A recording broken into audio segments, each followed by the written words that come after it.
దేవుడు నోవహుతో ఇలా చెప్పాడు. నేను భూమి మీద గొప్ప జలప్రవాహాన్ని రప్పించబోతున్నాను. ప్రతి జీవి నాశనమవుతుంది, కాని నీతో నా నిబంధన స్థిరంగా ఉంటుంది. ఆ తరువాత దేవుడు నోవహుకు ఒక ముఖ్యమైన ఆజ్ఞ ఇచ్చాడు. నీ కుటుంబమంతా ఓడలోకి ప్రవేశించాలి. ప్రతి జాతికి చెందిన జంతువులను 2 చొప్పున తీసుకురా. పక్షులు, జంతువులు, నేలపై ప్రాకే ప్రతి జీవి అన్నీ ఓడలో ఉండాలి. వాటి కోసం ఆహారం కూడా సిద్ధం చేసుకో. నోవహు దేవుడు చెప్పిన ప్రతి మాటను విశ్వాసంతో పాటించాడు. ఏదీ మార్చలేదు, ఆలస్యం చెయ్యలేదు. దేవుడు ఆజ్ఞాపించిన ప్రకారమే అన్నీ చేశాడు. కాలం గడిచింది.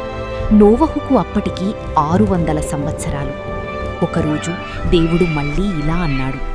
ఈ తరంలో నీవే నీతిమంతుడు, కాబట్టి నీవు నీ ఇంటివారితో కలిసి ఓడలోకి ప్రవేశించు. అప్పుడు నోవహు, అతని భార్య, కుమారులు, కోడళ్ళు అందరూ ఓడలోకి ప్రవేశించారు. జంతువులు కూడా జంటలుగా ఓడలోకి వచ్చాయి.